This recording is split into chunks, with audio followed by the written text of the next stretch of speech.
Hi guys, the title of the title you see on the screen today. Don't forget to like and subscribe and we'll get started. It all started months before the events that would take place. Not far away in the forest there was a special arbor with water, and the girl, standing there, showed various beautiful movements. She moved gracefully and was dressed in a rather unusual but very even beautiful outfit. People crowded around her to see what water tricks she could do. They were in awe of how beautifully she could use water magic. This girl was Maria from the Verkaste family, and she was the truest goddess of water. She had ruby-colored hair and incredible jewelry that accentuated her unusual eye color. But then suddenly they saw some girl behind her and didn't realize who she even was. It was Lara. She was dressed in a pretty suit too, but she stood very stiff and uncomfortable. One of the visitors suddenly started yelling at her, saying that he wasn't paying money for her simple appearance. People assumed that this humble girl was also the goddess of water. However, they did not understand why she did not do anything. And when Lara didn't answer anything, they even assumed she was deaf. People wanted her to dance with the water, just like her partner. In fact, in this world, absolutely everyone can use certain magic. But unfortunately, Lara did not possess it. The next day the girl came to one of the estates to see the man who had hired her for the job. When he saw Lara, he immediately raised his hand and slapped her cheek, telling her that she was the most useless sorceress he had ever seen. He said that if she couldn't use her magic, she should at least dance and also follow the orders of whoever was feeding her. In that world there was a land of beautiful waters. That was the name of the kingdom of Belrebon. There was one river running through the entire kingdom that sustained the people of this very country, and the family whose role it was to protect the river was the Verkaste family. Long ago, the river of the kingdom of Belrebon was corrupted by monsters, and the people of this country were in great danger. But then there was a savior from the Verkaste family who was able to cleanse this river of evil spirits. Her feat saved the residents from imminent death and gave them hope. As a result, this beautiful savior was assigned to clean the river absolutely every day to ensure that situations like this would not happen again. And also in gratitude, the family of the savior began to receive a subsidy from the king himself. But Lara's father was not satisfied with the money, so he began to collect money from people under the pretext of donating it. And when they gave him too little, he kept complaining and calling people contentedly poor and using horrible words. Then suddenly Mary, his second daughter, came into the room, and smiling, she told her father that she was already back. She possessed magic, and thanks to that she made her father quite a lot of money, so when he saw her, he was incredibly happy. It was just after the performance, and the man said that she was just great as always.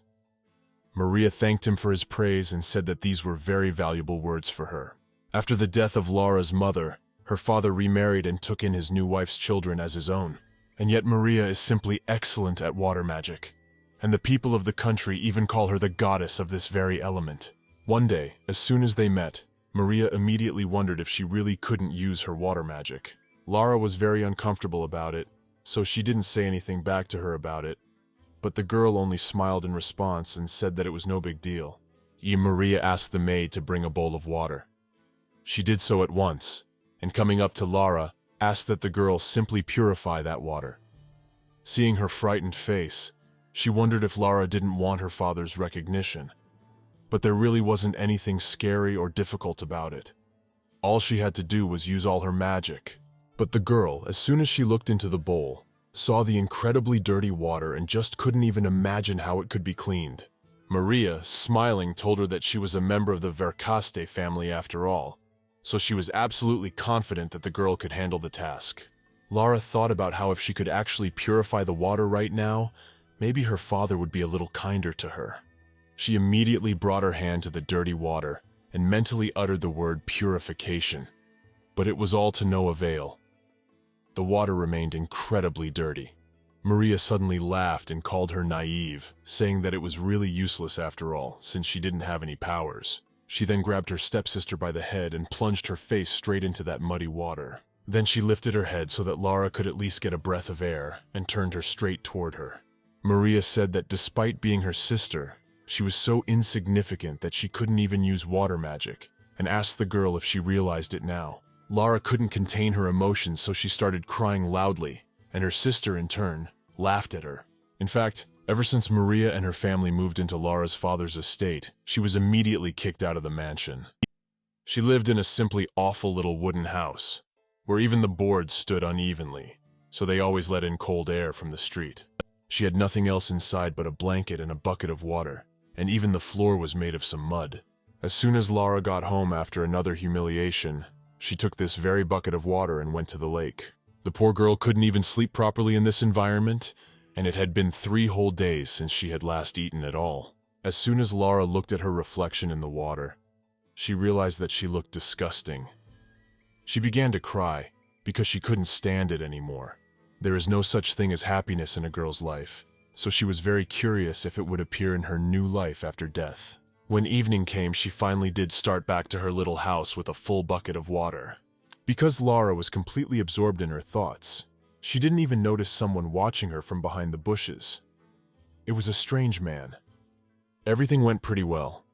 As soon as she got home, she lay down on the floor and fell asleep, as she was very tired from the day before. However, the next morning she was awakened by her father, who stepped his foot right on her stomach, telling her to wake up already. Lara jumped up and down in fright. When she saw her father, she looked at him in surprise and asked him what had happened. The man said she should be happy, and also called her an idiot, and added that she was now marrying the former crown prince. When the girl heard this, she couldn't believe his words at once and asked him again what he meant. The man sighed heavily and said that the river in the Taramhuta kingdom was polluted and needed to be purified immediately with water magic. But the girl started screaming, saying that she couldn't use magic after all, so she would probably be completely useless there. Father was unwilling to listen to all of this. He slapped her stomach again so that she flew back even some distance, saying that the former crown prince had given him a rather large sum of money, and asked for the wife of one of the Verkaste family's daughters. A weak, insignificant kingdom like his could not avenge his incompetent daughter on him. At last, he slapped her body again, and turning around began to walk away. At the end, the man said she should shut up and just marry him without asking too many unnecessary questions. Lara wanted to protest already, asking what that meant, but her father only replied with a smile on his face that she was the one who would be cheating them, so she better start practicing already. At this very time in one of the towns, poor children were lying on the ground and just dying of hunger and cold. A man named Roy went around handing out small bags of food to them to help in any way he could. But at that moment, a butler suddenly ran to him. He looked rather alarmed and turned to the gentleman. Roy immediately looked up and asked Sabas what had happened and why he had come so late. Butler explained that the Verkast family had agreed to this beautiful engagement. Roy, on hearing this, was certainly not immediately pleased and was even a little surprised, but replied that it was a great happiness for them. But when the realization came to him, he said he was incredibly happy that finally his people would actually be saved from this terrible drought. He was carrying special bags containing drinking water and a few scraps of food, so Roy immediately inquired when they planned to arrive. Lara's father wrote in his letter that as soon as it arrived, he would have already finished his preparations and would send her on her way right away. So Sabas, after reading this letter, said that she would probably arrive in 5 days. He thought that very soon his bride would be in their kingdom. Roy, hearing this, immediately thought about it. He was glad that soon they would be able to get out of this terrible situation. He then turned his gaze to the children and just people who were lying in the street dying of thirst because the water was very polluted. The man hoped that she would be able to help them fairly quickly, which meant that there wasn't much time left at all. At the same time in Lara's hut, the father was still arguing with his daughter. He asked for her to understand already definitively. Lara interrupted him, lest he start yelling at her again, and told him she was going. Of course, she wasn't happy about it, but she had no other choice. She didn't know that if the kingdom was really in incredible danger due to the pollution of the river, then what they really needed was not Lara, but someone who knew how to use water magic, such as Maria. And besides, that's what the letter asked for, so Lara tried to convey that thought to her father, that the people there might be in actual danger.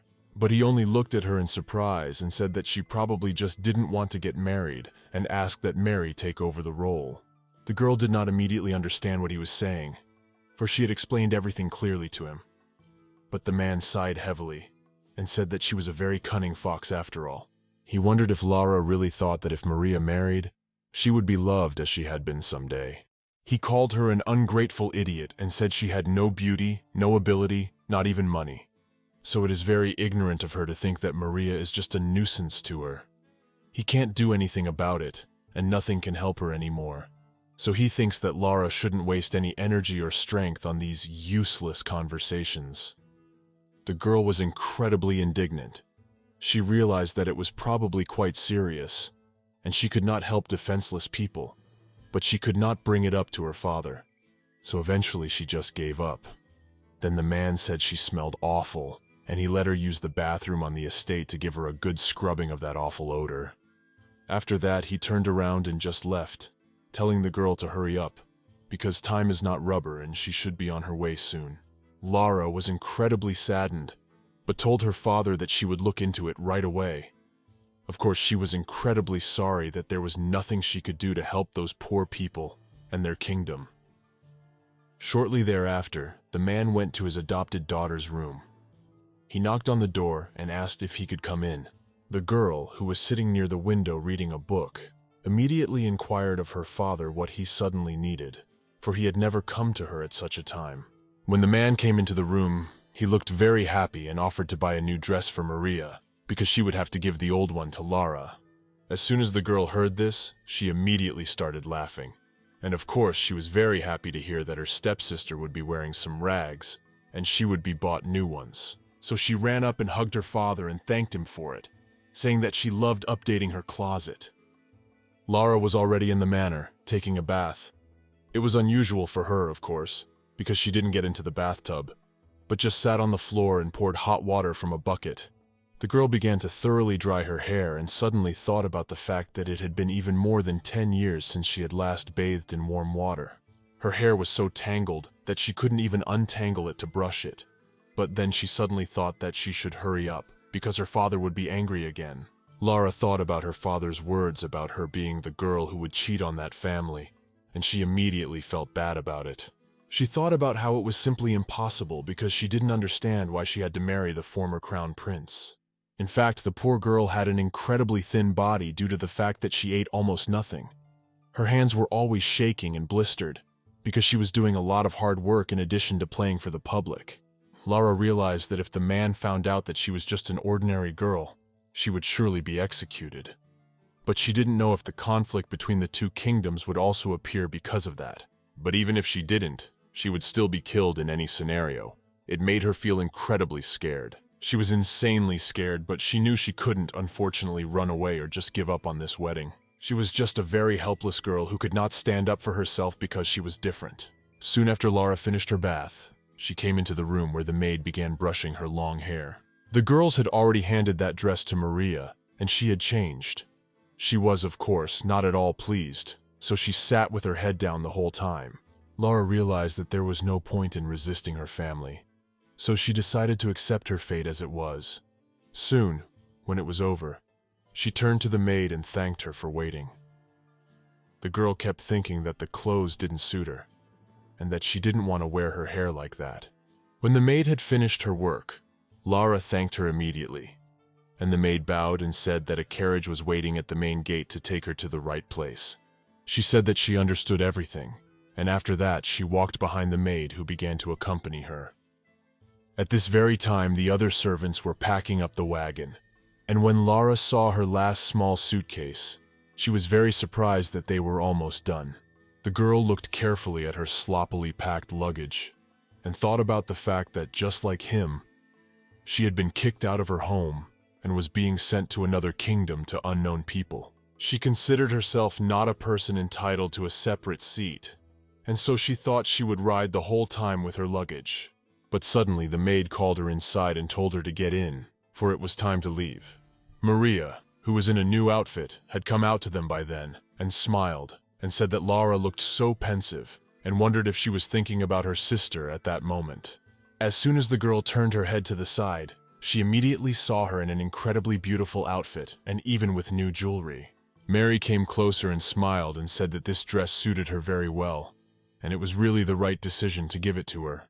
Lara almost didn't hear her and thought about how there was absolutely no room in her heart for her. But Mary continued to mock her and told the girl to accept the dress as her personalized gift. Smiling, she also said that she was incredibly happy that Lara was marrying this former crown prince who had fallen behind long ago. When the girl heard this, she was very surprised and wondered what she was even talking about.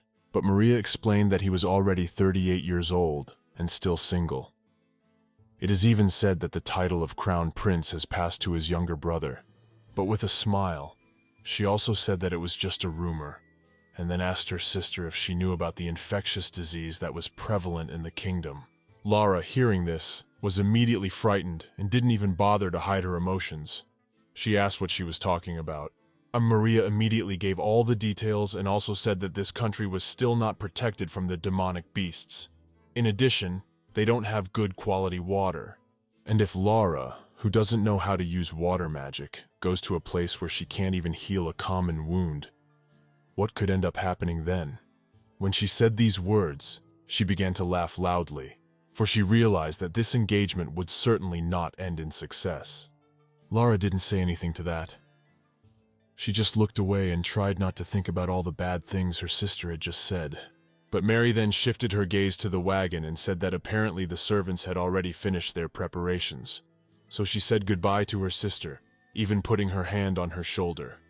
Of course, the girl was being completely disingenuous. She was even just very glad that Lara was leaving for a very long time. The girl herself, on her way to the wagon, began to weep, for she realized that she could do nothing to help those poor people, and it depressed her. Soon after that, people all over the kingdom started discussing the latest news. They kept talking about how Lara really didn't have any magical powers. They did not understand how such a thing was even possible. Of course, it was just a rumor, but people were beginning to believe it. They even sympathized with the father of the Vercast family, for he must have had a hard time. He certainly didn't expect his daughter to be so incompetent.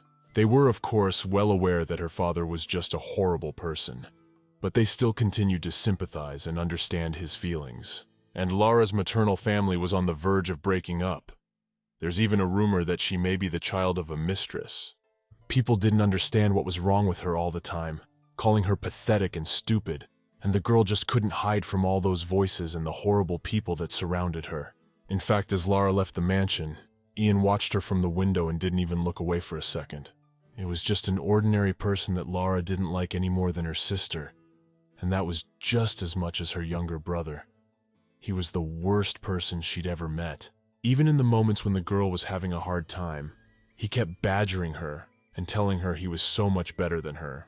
Jan kept saying that it didn't matter what she did in the future, but still all her attempts to be better or still please her father were just useless. And so, as Lara made her way to the wagon to head off to her new life, she kept thinking about it. But she was approached by a maid who was walking beside her. She said at once that it was time for her to depart, for she was delaying the carriage. So Lara got into the carriage, and they drove off. After a while, the girl woke up and apologized to the maid, saying that she was a little tired, and that was why she had fallen asleep. In fact, Lara fell asleep, because in the carriage the seats were much softer than in her home. The maid immediately handed her a handkerchief, and told her there was nothing wrong with it, and advised her to use it. The girl looked at her in surprise and asked what she was doing. The maid explained that it was because she was crying, and it really was. Lara didn't even notice the bitter tears flowing down her cheeks after the dream. She quickly began wiping them with her hand, and afterward she took the napkin the maid handed her and thanked her for it. As soon as she took the handkerchief in her hands, she felt the incredibly soft fabric, and in addition, it was snow white.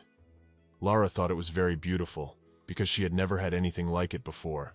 Certainly the girl did not want to use it, for she realized that in that case she would soil it, so she just kept it in her lap. When the maid noticed it, she immediately turned to Mistress and asked that she use it and not be shy. Lara hesitated for a while longer, so she still didn't decide to use that snow-white handkerchief, but she didn't say anything to the maid either. They rode in silence for some time, and then the maid, seeing her expression, inquired if she was troubled about something. The girl immediately said she was fine, but pointed to a white handkerchief and said that if you used it, it would immediately become dirty. The maid, smiling, told the mistress that handkerchiefs were just for that purpose, so she shouldn't worry about it and should use it, as it would be more comfortable. When Lara saw that gentle and pleasant smile on the maid's face, she even had a flicker of hope in her heart that perhaps everything would be all right. So she dared to use her handkerchief, wiping her tears, and thanked her for such words. The maid, still smiling, also said that it had gotten pretty light in the carriage, so she should probably save the handkerchief until next time, because she might need to wipe something else.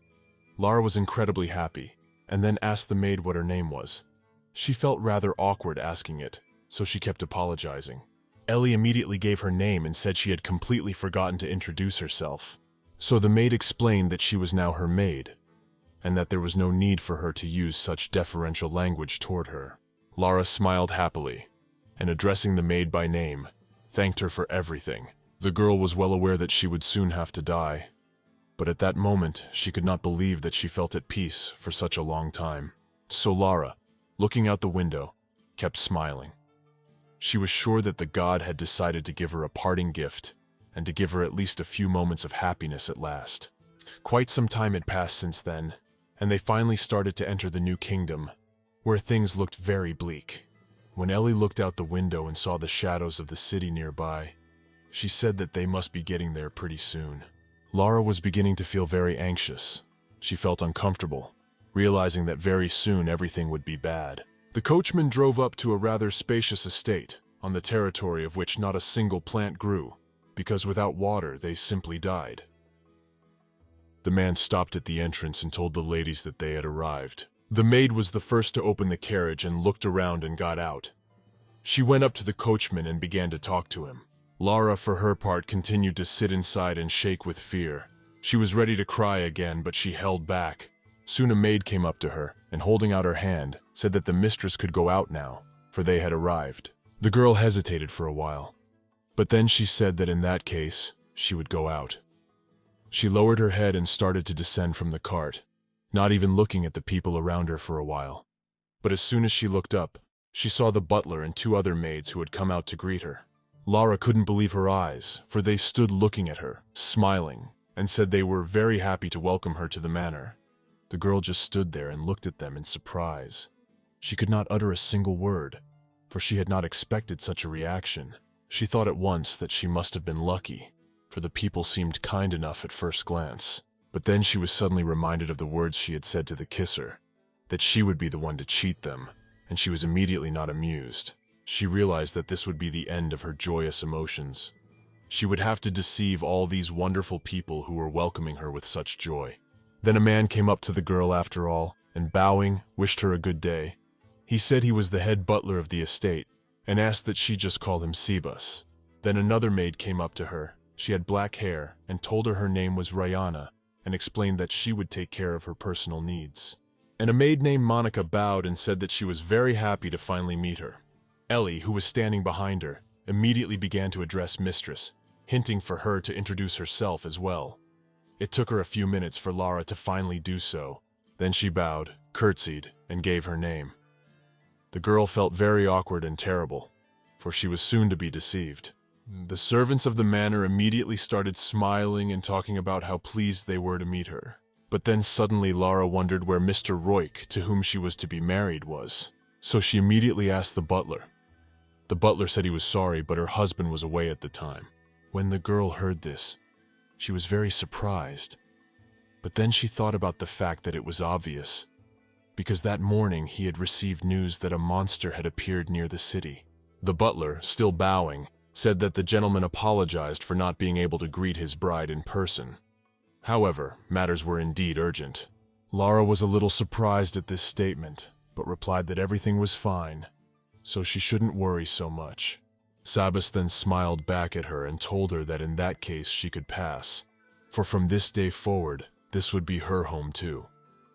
As soon as she stepped inside, she was very surprised, for the manor was indeed luxurious and very spacious, even though it looked terrible from the outside. Certainly, compared to the conditions Lara had lived in before, this was for her the most luxurious thing she could have. As soon as they had passed on, the butler said that if she should happen to need anything, he asked that she let him know in person or the maid. The girl was incredibly grateful to them all for treating her so well, and she wondered how they would treat her when they realized she was worthless. The girl walked forward in silence as a maid suddenly approached her and told her that behind that door was her private room. Lara was very surprised to hear this. But as soon as she opened the door and saw the small dressing table that stood by the window, and a huge bed that could fit so many more people, the girl was ready to scream with happiness and couldn't believe that it really all belonged to her now. Reino said that perhaps Mistress didn't like the room compared to her previous one. It was probably too modest. However, it was really all they had at that moment. When Lara heard this, she was very surprised and said that no, it was really all right. She had a frightened look on her face because she hadn't expected to see such a place. Once she walked a few steps forward on the incredibly soft carpet, she was very surprised, while the maids only stood back and watched her reaction. Lara was incredibly embarrassed by all of this, but then she walked over to the bed and was about to try it when suddenly Monica interrupted her. The maid pointed somewhere off to the side and said that since she had a long drive, she would like to offer her a bath, and with a smile said she would show her where she was. Lara immediately moved closer to her and thanked her profusely for it. When she raised her hand to her nose, she realized that she smelled really bad. The girl realized that she had best wash up. As soon as she entered the bathroom, she told the maid that everything was fine and she would like a private bath, and asked that Elle rest in her room for a while.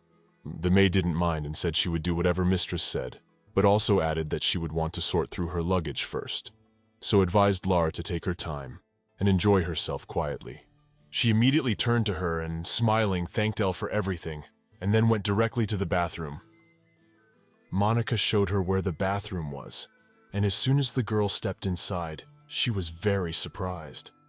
The bathroom was quite spacious, and the tub itself already had hot water running. She looked at the maid in surprise and wondered if it was really possible, but she smiled happily and said she wanted to help her.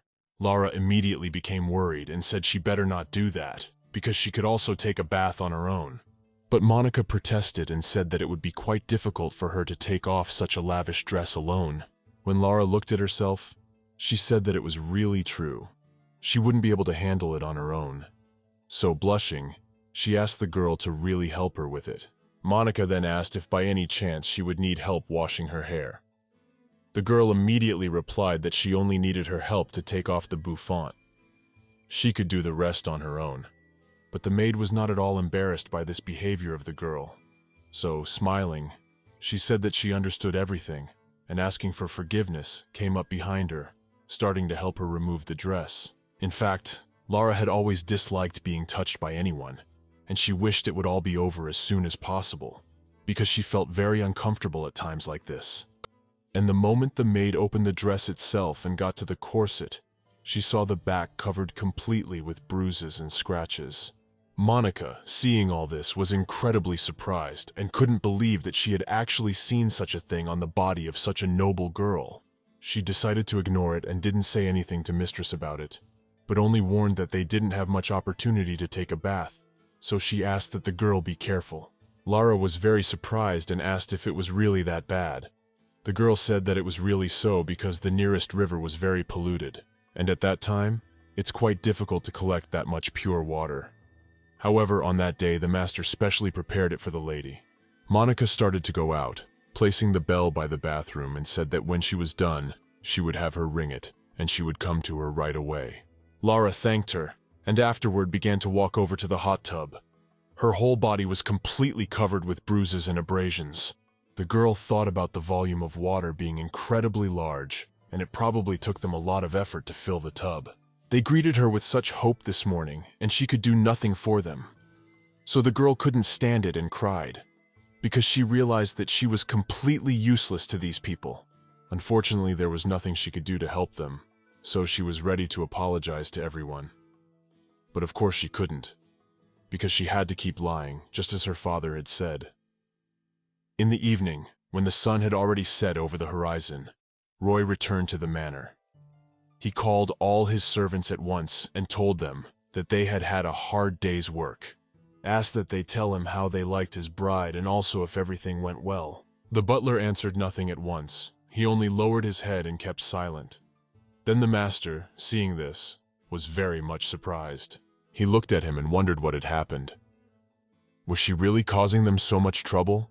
The servants answered nothing. They stood silent for a while longer, each afraid to say anything. Saba spoke first. He said she was hard enough to handle, but it wasn't what he might think. When Roy heard this, he was surprised and wondered what he was talking about. The servants immediately explained the situation to him.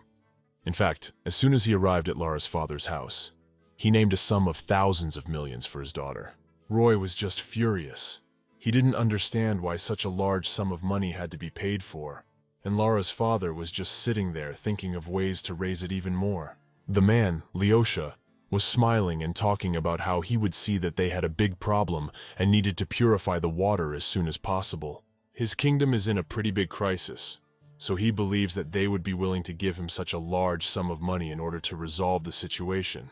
Roy was puzzled as to how a man could take advantage of his terrible situation like that and not think about people at all. But Lara's father, Leosha, smilingly talked about how he wasn't asking them to give up the entire national budget or anything. But he said it's not like they're volunteers either and should get some part of the benefit of such a deal. Seeing Roy's disgruntled face, he asked that he let him rephrase the whole thing, which was that all they had to do was pay him some money, and then they would get the water they had been dreaming of for so long. Smiling, he inquired if the man wasn't willing to give up some amount of money to save his kingdom.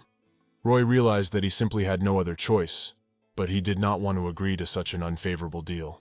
Other than the man's daughter, only she would be able to save his kingdom. The thought of having to live with someone else certainly bothered him. However, he still agreed. The butler bowed and said that this girl was completely different from what he had told them. Roy, on hearing this, immediately inquired what he meant. The man said that the first thing that caught his eye was that she had reacted rather strangely when he said that Roy was absent. The gentleman, upon reflection, said that he understood, so she was not interested in the man she was marrying. The butler also said that's not all. Her hands are pretty rough and all abrasions. They also noticed that the girl's dress didn't fit her at all, and the color didn't match her face. Then suddenly Monica raised her hand and apologized, saying that it was really hard for her to say, but Lady Lara had bruises and multiple cuts all over her back.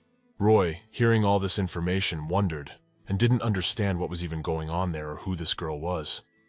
According to the man he made the deal with, his daughter is the most talented and beautiful woman in the whole world. Everyone in the city also called her the goddess of water. But now that was drastically different from the information the servants had told him. The man sighed heavily, and Monica also said that she couldn't see her taking a bath. Roy looked at her in surprise and wondered why that was so. Was it because the bathroom was too cramped and dirty, or was it something else? The maid immediately said that wasn't the point at all. It was because Lara said she didn't want it spent on her. Then Roy asked Monica if she had told the girl that it was just necessary. The maid began to feel awkward, and replied that she had only said that they didn't have to use the bathroom much lately, and that he had found water just for her. Hearing this, he sighed heavily and said that she really shouldn't have stipulated it to the girl. Monica immediately apologized and said she didn't think it was such a big secret. But another maid entered the conversation and said that the girl would be punished for it later, so the man shouldn't worry. Monica was immediately disappointed. She was even punished for saying just a few words. Then Roy inquired about dinner and asked if the food was to her liking.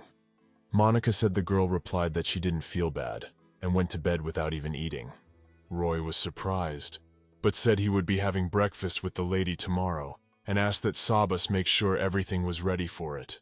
The butler bowed and immediately told the gentleman that he would supervise everything, so he need not worry. The gentleman then replied that they could be free already and left alone. He stood up and walked over to the window, pondering what he had been told. The rumors, even if the girl was different from the descriptions his father had given him, still made him want to commission her to purify their water. And absolutely nothing else matters. The people needed water, so he, as ruler, must fulfill that. At this very time in Lara's room, Ellie was making her bed for the night. The girl approached her and, turning to the maid, inquired when she would be on her way home.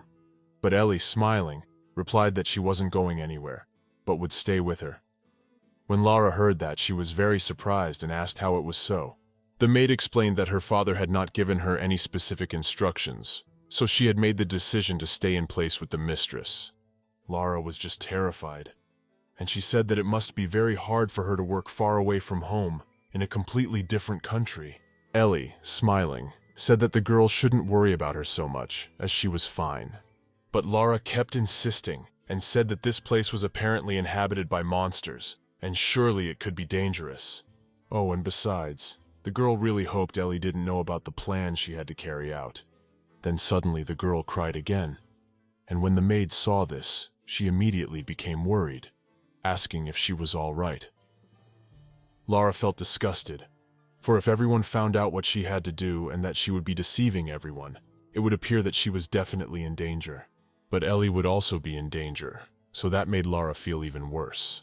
No, of course, there was no guarantee that they would do absolutely nothing to her, so she realized that there would likely be some sort of punishment for lying. Lara continued to cry and, after apologizing to the maid, said that she was really sorry. After that, she went straight to bed to calm down a little. In her dream, she dreamed of Ian again, grabbing her by the hair no matter how hard she tried to run away from him. The guy pulled Lara closer to him and called her an idiot, telling her not to run away anymore, because it was completely useless to do so. He suggested ending it all and started beating Lara very badly, saying that absolutely no one would help her, so she'd better not resist. And just as he was about to strike again, she screamed loudly for help, and everything around her began to glow. When the girl did not feel a single blow, she opened her eyes and saw Jan lying on the ground completely immobilized. She was surprised. She couldn't understand what had happened. Immediately after that terrible dream, the girl opened her eyes and realized she was in bed. She had tears in her eyes again, because she couldn't go through it all again. Lara sat up on the bed and looked around, realizing that none of this was real. It's okay, she's safe and Ian isn't around, so she shouldn't worry. The next morning, Lara got up fairly early because the sun woke her up. There was an immediate knock at her door. It was her maid Ellie. She asked the girl if she was awake, and explained that she had brought some water for her. As soon as Lara heard this, she was very surprised, but she allowed the maid to go inside. Ellie immediately came into the room with a small pitcher of water and held it up for the girl. The maid came closer and asked if she had slept well last night. Lara said thoughtfully that it had been fine. Ellie smiled and said that she was very happy to hear that. The girl at that moment began to drink large gulps of the water the maid had brought her. She felt the incredible pleasure of the cool water cooling her throat after a hard night's work. Ellie then handed her a bowl of water, telling her that she could also wash her face in that water. The maid turned around and started picking out her outfit for the day, and the girl just sat there looking at that perfectly clear water. She thought about the fact that this water in front of her and the one she drank were precious to this kingdom that had little to no clean water. She was incredibly grateful to these people for accepting her like this, and sacrificing the most precious thing they had. Then Ellie held up one of the dresses to her and wondered what the girl thought about wearing it that day. Lara, after some thought, still agreed to this outfit, and was already dressed in a rather modest but no less beautiful dress of pink color. The maid helped her gather up the rest of the fabric behind her, due to the dress being rather large on her. After that, the girl sat down on a chair for Ellie to brush her hair. The maid said she had a message from the lord of the house. He said he wanted to have breakfast with her. Lara was a little surprised to hear this, but said that of course she would come to him. The girl doubted whether she should tell him right away that she had absolutely no magical abilities whatsoever. But then she thought that there was no way she should make Ellie in danger, since this girl was so kind and good to her. The girl thought that perhaps she should tell the maid first, for she deserved to know that she might be in the greatest danger because of her. But then suddenly Ellie turned to her, for the girl was quite thoughtful, and inquired if she was all right, and also if she felt healthy. Lara immediately said that she was fine, so she shouldn't worry. Then she started to get very nervous and said she wanted to tell her something. The maid immediately inquired what it could be.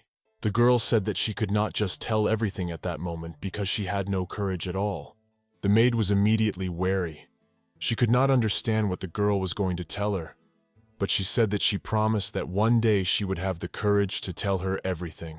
She wondered if the girl would listen to her when that day came.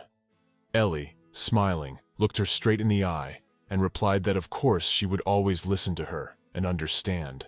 When she heard this, she was immediately relieved and glad, went to breakfast. She went downstairs, and there was Roy waiting for her by the table set with a variety of food. As soon as he saw the girl, he immediately moved closer to her and asked if she was Lady Lara. When the girl saw him, she couldn't take her eyes off him because he really looked very handsome. The girl bowed and said that everything was correct and it was indeed her. The man frowned slightly. He began to look at her closely and noticed that she was trembling all over, trying to do the right thing. But he smiled and said it was a pleasure to meet her. Lara was quite short, so she had to lift her head up to see his face. Roy immediately apologized for not meeting her the previous day, but now he wondered if she would like to share breakfast with him. Of course, Lara didn't mind, so soon they were approaching the table. The girl helped her to sit at the chair, her maid pushing it aside. As soon as she sat down at the table, she immediately began to scrutinize the man. She noticed that his shoulders were quite broad, and she assumed that it was probably from the hard workouts he was doing. She remembered Mary saying that he had a rather rough past, but he didn't look that way to her. On the contrary, he looked well-groomed and happy. He is quite elegant and handsome and statuesque, with very good manners. But the moment he spoke to the butler to have the food brought in, their gazes suddenly met. Lara immediately felt very uncomfortable with this, so she quickly averted her gaze and even blushed. Then the food was brought into the room, and the maids apologized for having to wait. Before that, there had been only snacks. When Lara saw the dishes that had been brought to the table, she noticed that they looked quite delicious and excellent. She immediately reached for the croissant she had been served, and as she broke off a piece, she noticed that it was very soft and melted in her hands. As soon as she tasted this croissant, she realized that it was incredibly different from the bread she ate at home. As she chewed it, she noted that she had never tasted such delicious pastries in her life. She smelled the incredibly pleasant aroma of wheat, and every bite was sweet and excellent. As soon as she lowered her gaze, she saw Roy watching her eating intently. It made her feel a little uncomfortable. The man, smiling, said she looked like she really enjoyed the food. Lara, without looking up, immediately replied that it was indeed incredibly delicious and deserved praise. Then Roy replied that in that case she could eat as much as she wanted. The girl thanked him for that, and they continued to eat in silence for some time. Soon all the plates were emptied, and the girl felt incredibly happy because she was finally able to eat after a long time. Suddenly a butler came up to her, bowed and asked her what she preferred for the main course, meat or fish. Lara was a little surprised at such a question. She'd never been given that choice before, and besides, she realized that she couldn't say she'd had enough because that would be rude. She thought it would be rude to refuse the choice offered, so she assumed fish would be easier than meat. She pondered for a long time, and then Roy inquired if something had happened to her. The girl was immediately embarrassed and didn't know how to explain her situation, but the man, smiling, told her to just relax. If there was anything else she wanted to eat, she could just say so. Lara realized that she had to answer right away, or it would be even more impolite. She said that she was actually quite full. Roy was surprised by this and asked if she ate anything after breakfast. Lara replied, smiling, that she had a small appetite, so it was enough for her. She felt awful, realizing that it was rather ugly to talk like that. But the man said nothing to that and simply asked if she could have some juice instead of food. Lara, who was immersed in her own thoughts, asked in surprise. When Roy repeated his question, she said that of course she would like some juice. Then Roy turned to the butler and asked him to bring some juice. He thought a glass would be quite sufficient. The butler bowed and immediately said that he would bring everything. Lara wondered what juice was, for she had never tasted or heard of it before. The man explained that since it was quite warm in this kingdom, many different varieties of fruit were grown here. So with a smile on his face, he asked her what she thought was the most common fruit used to make the juice. Lara immediately assumed they were bananas, but the man replied that they were not. Then she thought they might be mangoes, but he continued to shake his head negatively. At this point, the butler entered the room and Roy said the correct answer was oranges. Lara was very surprised, and the man asked if she even liked the fruit. Lara thought for a while, but then said that she really liked oranges. After that, she began to taste this beautiful but mysterious juice that she had never tasted before. Soon breakfast came to an end and the man offered to give her a tour of the mansion. He also asked how she felt about it. He said he would love to show her their beautiful garden. Lara, of course, was fine with it. And soon they were outside, heading somewhere in the woods. After a while, Lara looked at Roy in surprise and wondered if this was his garden. Roy, laughing, said that Sabas always says it's not a garden, but rather a forest. As she walked on, she thought of the fact that she knew of one garden on her home estate with beautiful roses that grew there. But then everyone made fun of her. Maria would invite her girlfriends, who had never treated Lara well, over to her place. Once she even poured hot tea straight on her clothes to show her friends that she meant nothing in this house. Then Lara concluded that she had absolutely no good emotions that were associated with that garden. After walking a little further, Roy said that the monsters don't really go any farther, and there is also a river nearby. It's a pretty good garden that he really likes. He pointed forward with his hand and said he would show her closer by some paths straight to a place unknown to Lara. They soon came into some very beautiful clearing, and the man, spreading out the leaves, pointed out to her an incredibly beautiful view, asking what she thought of it. They came to a waterfall of incredibly clear water. Leaves were turning green all around, and this water was downright refreshing. Everything around me was noisy, so you had to speak quite loudly to be heard. They came closer to the bank, and Roy said that this river was connected to a domestic water source for the public.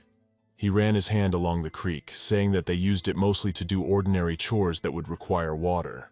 Smiling, Roy said that the water quality of this place is much better compared to all the others, and therefore it is a very important place for all the residents.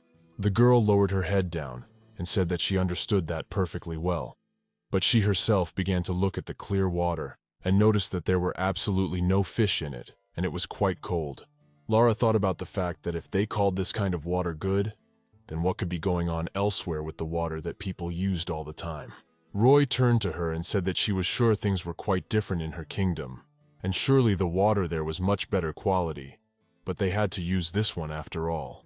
It was for this reason that he wanted to provide clean water to all his residents as soon as possible. Then he stepped closer to her and, smiling, said he was incredibly glad she had come to see them. Lara felt very bad at this point, for she realized that she had no powers and would not be able to help him. The girl was silent for a while, then, lowering her head, said that it was indeed so. Roy, seeing that she was so upset, immediately said that he had absolutely not intended to put so much pressure on her. She had just arrived, so he wanted her to relax a bit and gain strength. Afterward, he held out his hand to her and asked if they could head back to the manor already.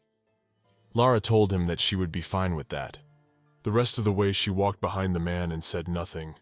She was just afraid to even look him in the face because he's so kind, and she's just lying right into his eyes, and it made the girl feel incredibly bad. She felt some pain in her chest, so she stopped briefly with labored breathing. Soon as they began to approach the manor, Roy turned to her. The girl jumped with surprise when she heard her name. He said, smiling, that he had to go to town now, but he was still incredibly glad they had talked that day. Lara finally looked at him, but it took her a lot of effort. She said she was incredibly happy to talk too, and mentally began to apologize to him. After that, he turned around and started to walk away. Lara thought about how she didn't want to take advantage of him, but she had no choice. Soon afterward, the girl went back to her room and sat down on a chair to rest for a while. She looked around the room with her gaze and thought about how the man was completely different from what she had envisioned. According to Mary, he was supposed to be a boring old man who had never even been married, and also that his younger brother had taken the throne away from him, so Mary was pretty sure he had a terrible temper. But now that Lara got to know him better, she realized that he looked nothing like the man Mary had spoken of. He is tall and muscular and has a pleasant and deep voice. Roy had bright green eyes that reminded her of fresh leaves. He also has an incredibly beautiful smile. Then about all of this, Lara sighed heavily and realized that if he was like Mary had described, it would be so much easier for her to deceive him. For a while longer she sat and thought about everything, but then she decided to go out and walk around a bit, for the thoughts were weighing heavily on her. Soon when Lara stepped out into the yard, she headed straight for the forest that Roy had taken her to in the morning. The girl had been walking under the sun for a while, so she felt it baking into her head. She walked a little deeper, so she could be among the trees. She walked through the woods for a while longer, and then came to a stream that flowed nearby. Lara immediately looked around to see if there was anyone nearby by chance, and when she was convinced that she was completely alone in this place, she was able to exhale with relief. She wanted to be alone. The girl went to the water and dipped her hand into it. she felt very cold and saw that even though they thought the water was very good, it was still polluted. In fact, when she performed with her sister at home, everyone looked at her and expected something. It was an incredible pressure for Lara, and every time she saw the contempt in their eyes, her legs just froze and couldn't move.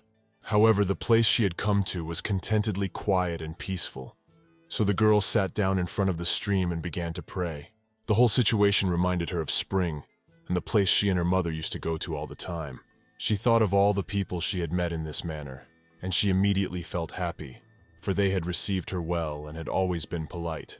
And at that moment, while Lara was thinking about all these people, something strange began to happen in the water. Some kind of light appeared there. The girl did not notice it at all, for she was sitting with her eyes closed. But soon the light began to break through and swirl around her. After a while, Lara opened her eyes again and saw the same dirty water. Of course, she didn't expect to be able to unleash her magical talents and cleanse it. She sat and listened to the stream flow for a while, and then she realized she should be heading home by now. But as soon as the girl got to her feet, she immediately became unwell. She felt dizzy and could not walk smoothly. Lara began to move with slow steps, but it was very difficult for her. The girl did not understand what was even happening. She suggested that perhaps she had stayed out in the sun for quite a while, and that was why it had warmed her head. She realized that she needed to get home as soon as possible before she got really sick. It had been quite a while since then, but the girl was finally able to get home. Ellie met her there immediately, and seeing the look on her face, asked if she was okay. Lara didn't have time to say anything to her, because she was too exhausted and immediately fainted. The maid reacted in time and grabbed her so that she didn't fall to the floor. With the help of the butler, she brought her to her room and put her to bed, and remained sitting by her side the whole time. Sometimes Ellie would fix a wet rag on her forehead, for the girl was sweating all the time. She had a high fever. After a while, Lara opened her eyes, and seeing the maid in front of her, thanked her for it. Ellie, smiling, said it was fine. She suggested that the fatigue was probably close by, and had finally caught up with her, so the girl should just rest for a while. Lara closed her eyes and began to drift into sleep, thinking about all sorts of things. In fact, back when Lara was still living in her cabin, no one cared for her when she was sick. And this happened quite often, for the conditions there were simply disgusting, and no man had cared for the poor girl before. All she had to do was lie on the cold floor and wait for the disease to pass on its own. She couldn't even take any medicine, because she had no money, and her father wouldn't give her any. Before finally falling asleep, the girl said with a smile on her face that she really hoped days like this would last forever. She fell asleep after that, and when Ellie saw her in that state, she sighed heavily. It really hurt her to see what the girl was going through, and it was the least she could do for her. Some time had passed since then. It was getting dark outside, and Lara was awake again. As soon as the girl opened her eyes, she heard a man's voice beside her. She immediately realized who it belonged to. So, as she thought, Roy was sitting next to her, and as soon as she turned her head, she saw his face. Lara was very surprised. She said hello to him and didn't understand what he was even doing here. The man, as if reading her mind, said that Ellie had told him that she wasn't feeling well. He reached his hand to her face, and the girl was very frightened, so she immediately closed her eyes, but he merely took the rag that was on her forehead. Lara, who had been startled, exhaled with relief when she realized it was only a rag. She even felt embarrassed because of what she thought, so the girl blushed a little and didn't even want to think about it anymore. At this time, Roy wrung out the rag and wet it again with cold water. Then he put it on the girl's forehead, for she was still feverish. She felt incredibly relieved by the cold water, and it felt really good, so the girl closed her eyes. Roy was silent for a while and then, turning to her, asked if she had eaten anything else during the day. But without waiting for her answer, he smiled and said that he had forgotten that she didn't have much of an appetite. Lara looked at him in surprise and noticed that his expression was quite concerned, so she supposed she should ask him something to dispel this tension. As soon as the girl closed her eyes, she remembered her mother, who probably took care of her when she was just a little girl. So Lara turned to Roy and asked if he could stroke her hair. When Roy heard the request, he was so surprised that he didn't answer for a while. But then he smiled, put his hand on her head, and with slow movements began to stroke her as if she were a small child. Lara felt incredibly good, and wondered how long it had been since someone had last touched her hair and stroked it like that. It made her feel very good, and she immediately began to think of her mother. The girl fell asleep again, for she was too ill to stay awake. Roy continued to sit beside her and kept thinking about all sorts of things. The situation, the country, and more. In fact, he was really worried about the girl. Some more time passed from that moment, and Lara finally woke up the next day to the sun shining directly into her eyes. As soon as she tried to get up, she felt the cloth that was on her forehead fall down. She immediately looked around the room and saw that no one else was there. The girl was very surprised, not realizing what had happened. She was a little frightened that the rag had fallen from her forehead.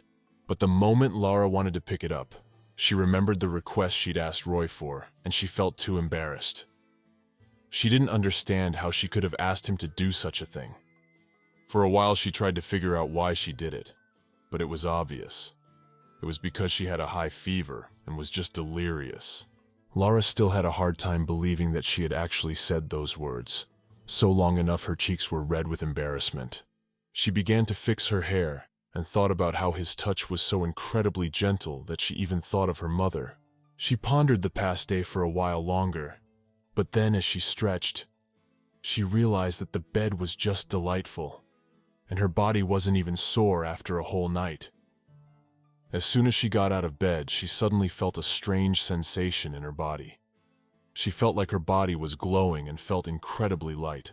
Lara immediately thought of the river she had been near that day, and realized she wanted to go back there again to test one theory of hers.